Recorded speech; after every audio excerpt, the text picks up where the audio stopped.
তো এখানে আমার বন্ধু রাকিব একটা নতুন দোকান নিয়েছে, সেটার নির্মাণের কাজ চলছে। তো আমরা গত এক সপ্তাহ ধরে কাজ করতেছি, কাজ এখনো কাজ প্রায় শেষের দিকে।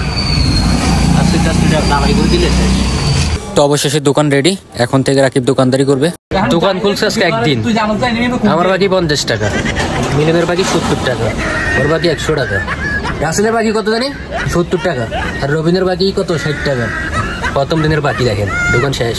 তো দোকান খুলছে বেশি দিন হয় নাই, আমার মনে হচ্ছে বাকি খেয়ে বন্ধুরা তার দোকান ফুটাই দিবে, কারণ এখনই বাকি খেয়ে প্রচুর টাকা বাকি করে ফেলছে সবগুলা। আমরা প্রায় 20 জন ছেলে পেলে ওর দোকান আড্ডা মারি, আমরা সব বন্ধু বান্ধব। কি সমস্যা তোর দোকানের ভিতরে বসে আস, তোরা তো দোকান ফুটাই দিবি দে।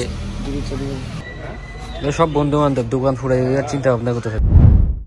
কিছুদিন পর তো অবশেষে আমি যেটা বলছি সেটাই, বন্ধু বান্ধব বাকি খায় রাকিবের দোকান ফুটাই দিছে। তো রাকিব দোকান ভেঙে ফেলছে এখন। যে দোকানের মালপত্র সব কি ক্লিয়ার?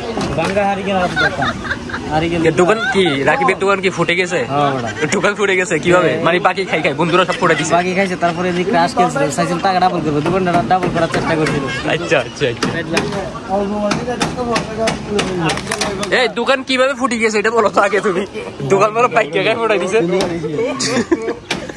কেন ফিরতে দোকান? বাইক কে এরকম গার্মেন্টস মাইক করলো ফিল করে বাইক কারে দেখছে শেষ।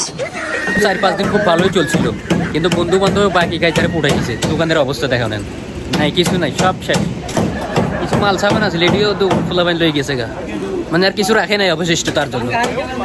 ওই দেখা ভাঙ্গা হারি কেটা ধরা আর কিছু নাই, কিছু নাই, দেখেন দোকান ফুল খালি। মানে এমন ফুটাইছে তাকে ভাত খাওয়ার জন্য দুপুরে এই যে তার ছেলেও আসছে তাকে সাহায্য করার জন্য। তোমার আব্বুর দোকান কি হয়েছে, ফুটে গেছে?